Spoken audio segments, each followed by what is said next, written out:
Hello, everybody, and welcome to It's Cat on a Hot Tin Zoom.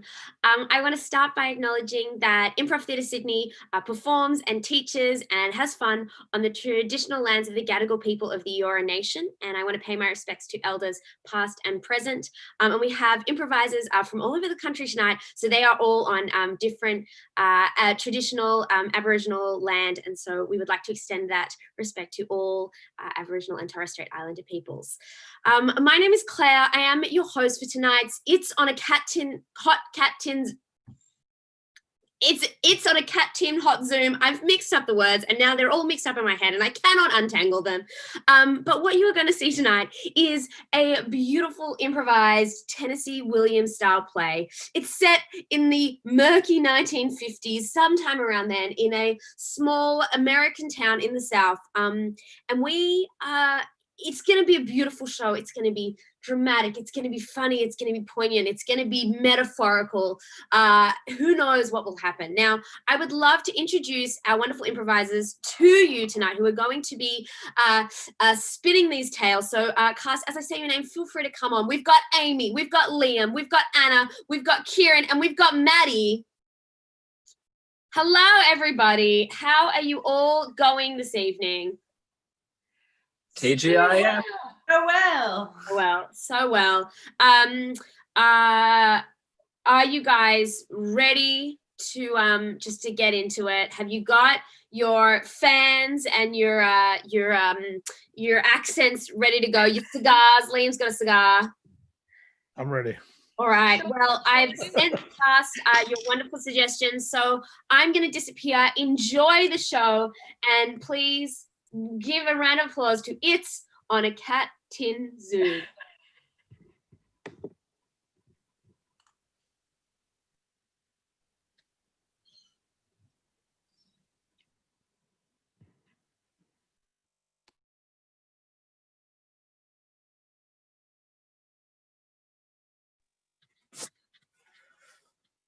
A lot of folks around here ain't exactly what you'd call trusting of someone of the medical profession.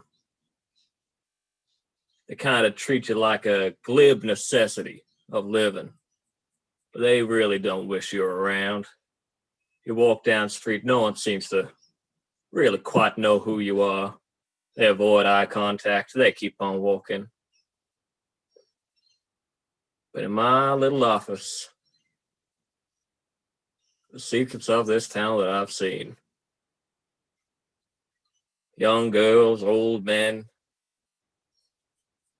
all sorts of salacious little crumbs. And I think that might be why they don't like me being around too much.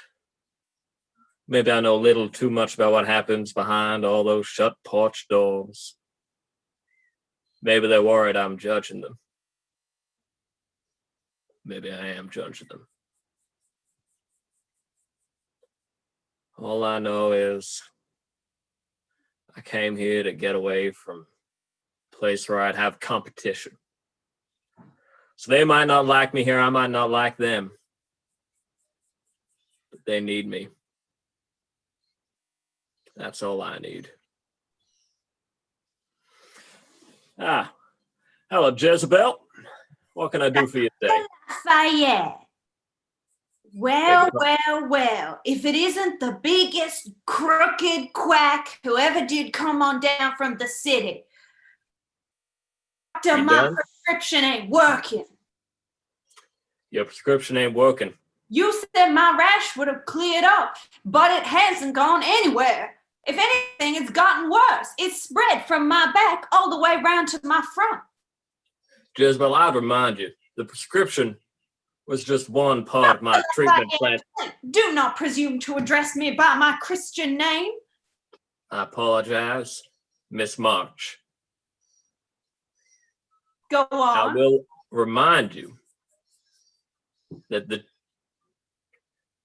medicine was just one part of the treatment.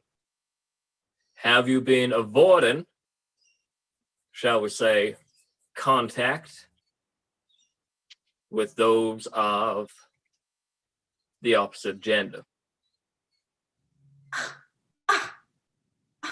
Dr. Lafayette, I'm sure I don't know what you're talking about.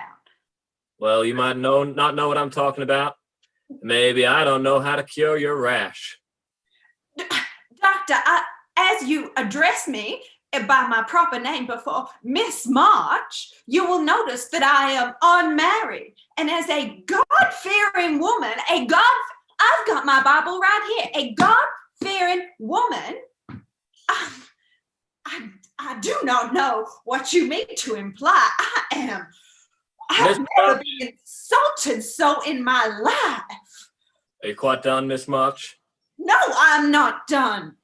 All right, we'll get it all out now. I don't even know where you got your doctorate from.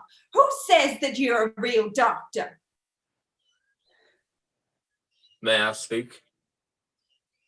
Please.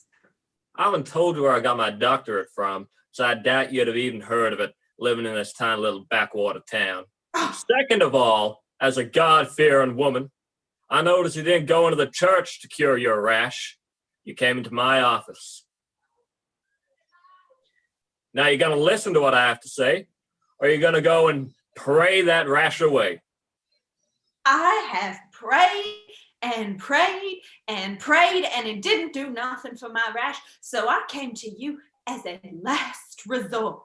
But I should have known better. My grandmama always told me, don't trust a fancy man from the city who won't tell you where he's from. You think I haven't heard of it?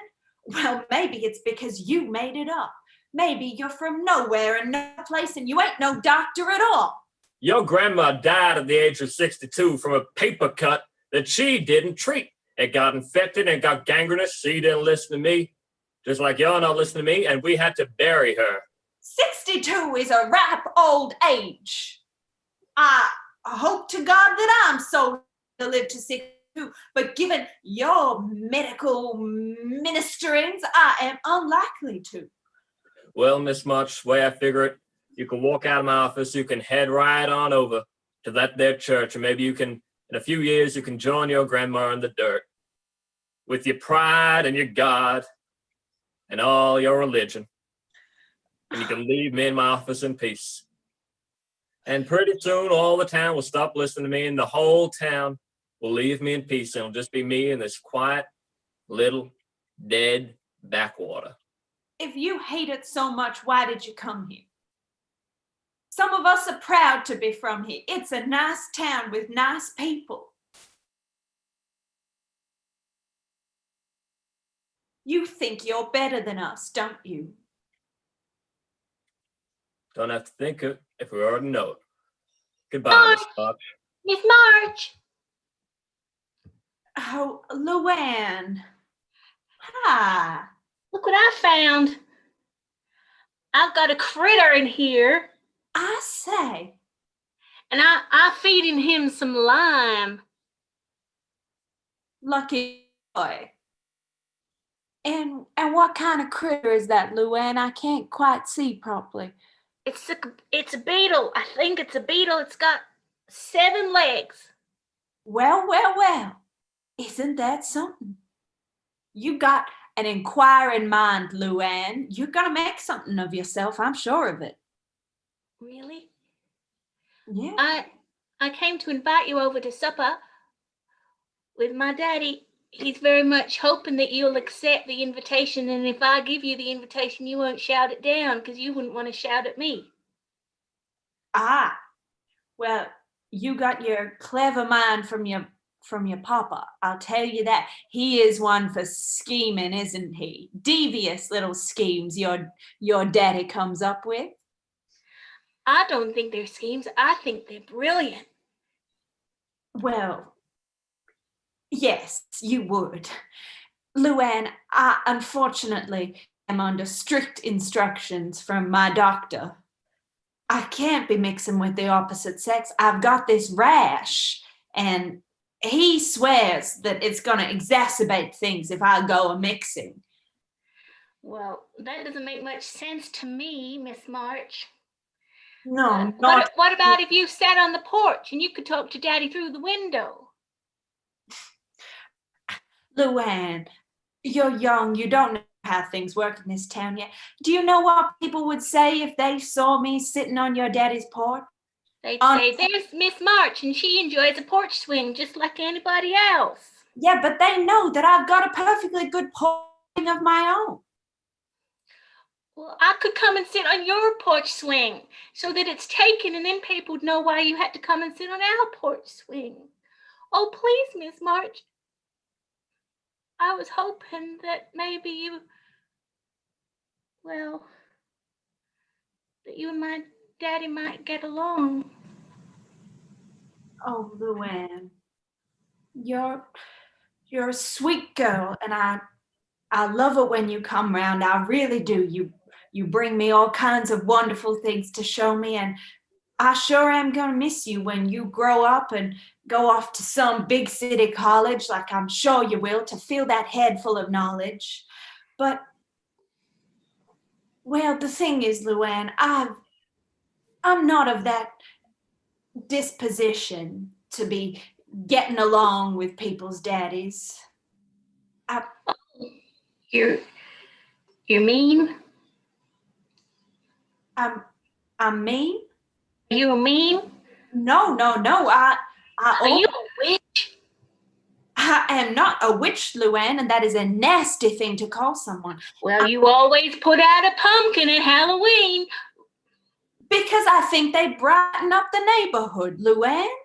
It's to keep the bad spirits away, because I'm a God-fearing woman. Well, if you were a witch, you could just cast a spell so that you would have kindly thoughts towards my daddy. Well, I ain't a witch, Luann. Now, you be running along and tell your daddy that thank you very much, but his attentions are unwelcome. But Luann, you remember something. Yours are not. You are welcome to come and swing on my porch anytime you want. And maybe I'll have a little treat for you. I make very nice. Maybe you'll have another bug. I'd love to have another bug. Tell me what you find. And maybe you could even help me scratch the bit of back that I have so much trouble reaching. Luann! Luann! Coming. I gotta go, Miss March. Run along now, Luann. Bye-bye. Bye. Bye. I'm here, Daddy. You bring me I my got a beetle. I didn't want no beetle. I want my quart of whiskey. Did you bring it? No, I didn't. And I didn't do it on purpose. Why not? I spilled it out on the ground. Why'd you do that for? I didn't want A you darn drinking waste it. of good money. I didn't want you drinking it, Daddy. Why not? It ain't no business of yours whether I drink it or don't. It is my business if you stink of liquor. Well, I stink of liquor.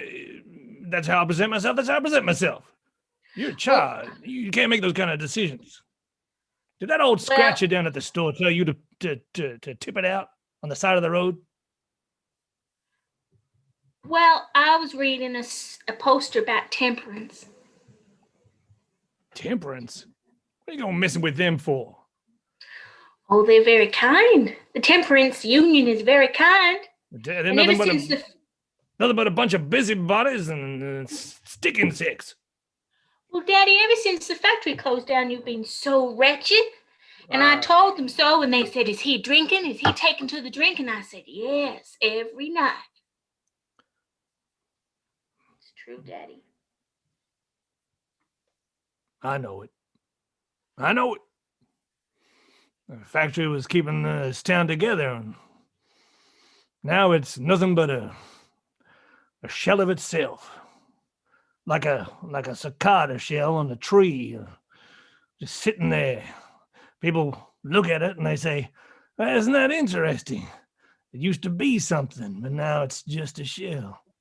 Just sits there, useless, crumbling on the ground, waiting for nature's mighty wind to come along and blow it away.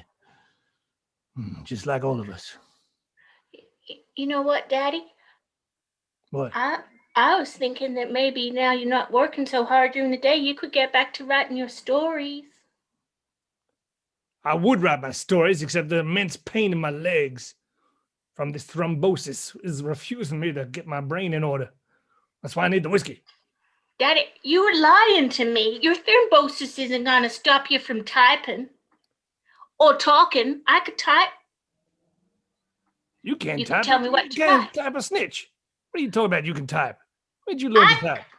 I've been practicing. I know Where? where all the letters are. A, S, D, J, K, M, N, O, P, MM. Q, W, E, R, T, Y. There's no MM. You're making it up again. You're making up your stories again. You neighbor. Daddy, do you want me to spit on her? You neighbor. No, let's see what she wants. Oh, I'm surprised to see you at home, Mr. Fox. It's a hot day. I might just come up onto your porch and sit a while if you don't mind. Well, that's mighty bold of you, Miss Day. Well, we are neighbors and all, so if you're gonna be bold, you might as well be bold with your neighbor. I seem to recall the last time you came and sat on my porch, it ended up with me having a red old smacked cheek. That's not correct. Well, it's because a man who speaks out of turn, he deserves to have a little tippy tap on his cheek every now and again. You got a mighty fine wrist for a tippy tap. Shall we try again, Mr. Fox? I don't think my other cheek could take it. Oh, you! Now, you move over there. I want to sit next to you and, let's ride. Oh. Did you bring some of your fine biscuits, Miss Day? I did, Mr. Fox. I got them right here. I do love the taste of your velvety shortbread. I just reach into my little purse here. Oh, well, let's share them breads around. Here we go. I just feed you a little bicky. Oh, Here you go, Miss Fox. There you go. Oh, right. It's delicious as usual, Miss Day. I must say that I'm so glad that the factory closed down, because now you and we got some more time to have a little porch time together. That's a hell of a thing to say to a man who's down on his luck. Oh, The no. factory was my only means of income, you know that. Sure, it means we have more time together, but if a man hasn't got a job, he ain't got his castle. Oh, no, I just mean, all I mean is that sometimes you need to find the light where there's only darkness. And right now, I'm finding my light from my darkness, if you understand what I mean. Well, my light on my porch may be on sometimes, but not all the time. We have to save electricity, don't you know? Oh, Mr. Fox, you do make me laugh ever so. Like Mr. Freud said, I like my cigar, but I take it out of my mouth once in a while. Oh, well, I think cigars are a dirty but a must-do kind of business, if you catch my drift. You don't mind the smoke in your face? Oh, only if it's directed at me, but if it's indirect, then I don't like it much one little tiny bit. Miss Day, can I ask you a question? Oh, please, I'm all ears. How are things with you down at the floristry? Oh, well, you know, sometimes the day is as bright as the daisies, and other times, why, those flowers shut up so tight that all they need is a little water and a little tickle and a little song to help them unravel. Well, be that as it may, them flowers, leaving aside the flowers for 1 second, are you making a comfortable living there, or are you still getting that small stipend from your aunt? Oh, I don't know. Well, I have to go. I'm just inquiring. I have to go.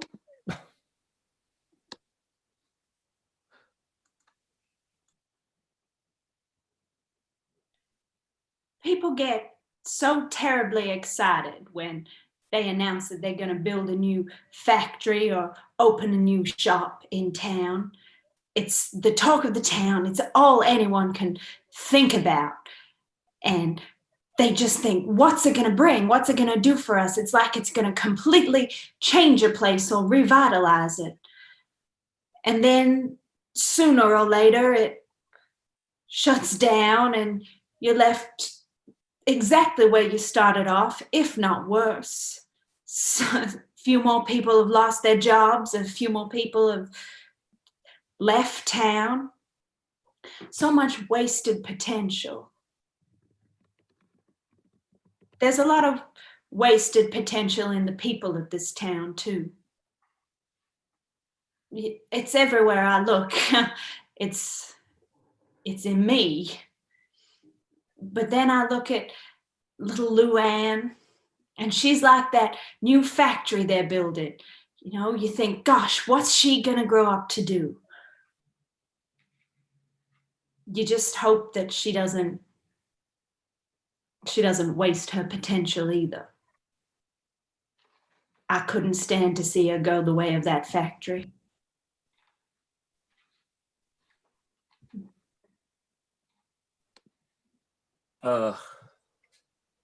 Miss Fawkes, judging from the symptoms as you've described them to me. To stop you right there, Doctor. That was a slip of the tongue. I would indeed like to be Miss Fawkes, but I think you'll find my name is Miss Day. I apologize, Miss Day. I do get caught up in some of the town gossip sometimes, and does sometimes my brain and my mouth, they don't talk together so good. Perhaps you're some kind of predictator, maybe someone who makes predictions and these predictions come true. Well, truth be told, Miss Day, I assumed it was Mrs. Fawkes, because from the symptoms as you've described them to me, I believe that you are with child. No, that you shut your mouth, young child. That is impossible. I cannot be with child. You have to keep this between you and me. If this gets out, then I'm ruined. Do not speak a word of this, Dr. Lafayette. Do you understand me? Oh my God. Oh my God. Miss Day, I assure you, what passes between us right now is in the strictest of confidence. Oh my God. What am I gonna do? I can't have a child. I'm not married. What will people say? Have you got family you can stay with out of town, Miss Day? Maybe someone you can stay with till you can consider adoption. Adoption? I can't leave. I have a business to run. I have people relying on me to keep my business afloat. There's always deaths and marriages. People need flowers, Dr. Lafayette. Oh my God. That's it. You need to help me. You need to get this thing out of me. If you know what I mean. Miss Day, if I'm understanding what you're saying to me, I will remind you what you're suggesting is a crime. Well, only if it gets out, Dr. Lafayette, only if it gets out.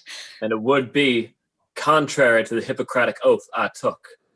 Now, Miss Daphne, as you said, there are always weddings and funerals going about town. In which case, I suggest you get yourself hitched to whatever wagon will take you. You've got a couple of months tops, Miss Day, before talk is going to start spreading around the town. Well, I don't want... You better keep your mouth shut, or else it's you that's going to have a reputation to deal with. My reputation is sullied well already, Miss Day. Whatever support you need that I can give, I will give. There's only so much I can do. I'm going to tell everyone it was you. You did it to me. You touched me inappropriately. You evil. Then there'll be no one to help you when that child is coming. Daphne! Daphne!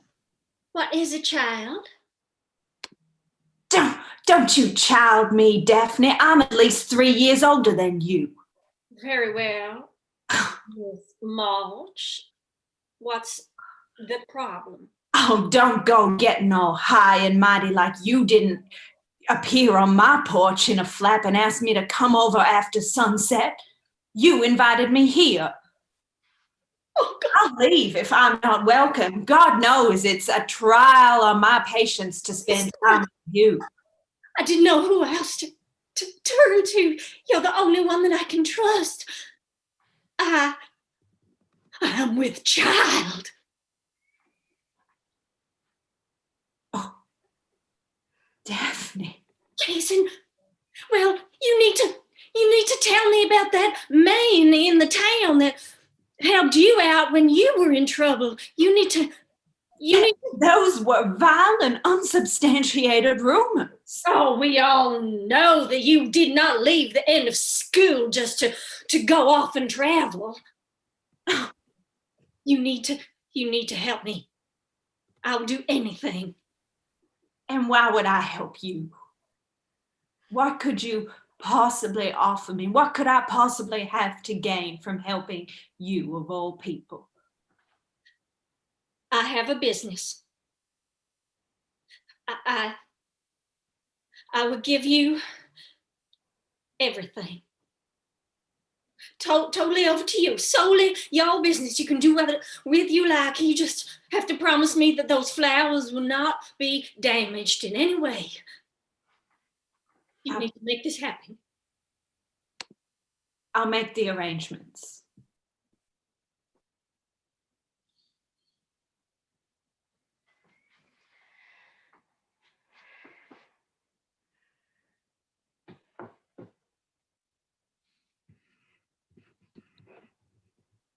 I'm sorry, speak up. I was just thinking to myself. I was just thinking how if I hold up my ring, this ring here, the one that I slipped on Calpurnia's finger all those years ago, before Lliam was even a sliver of an idea in this world, I see her face. And then it's gone, like she was. Last I heard, somebody saw her in the old Absinthe Hotel in Bourbon Street. But that was just a rumor. Now it looks like I'm having to slip the ring on another finger. One more time. Oh, I don't think it's mine. I can't be sure, but I'm doing it for Luann. She needs a mother in her world, a garden, a voice, a feminine touch. Miss Day is a lovely, lovely lady, but as far as the future ahead of us, well, it's like that boll weevil infestation we had back in, would have been 5 years ago now. Everybody thought it was the end of the town. That was premonitions of disaster and woe. But we got through that. We came out the other side, a little worse for wear, slightly hungrier, a little more cynical, a little dirtier. But I guess that's what we do in times are tough. We hitch our wagon and get on with it. Well, I hope she's got fat fingers because this ring is a big one. In this world of ordinary people. And that's our show, everybody. Oh, please give a huge round of applause for Amy, Lliam, Anna, Ciaran, and Maddie. Oh, wow. Is you. Claire. Thank you all so much for watching Cat on a Hot Tin Zoom. We are here every Friday night on its YouTube from 7 o'clock with a different show. So thank you for watching. Have a wonderful weekend and we will see you next time. Bye.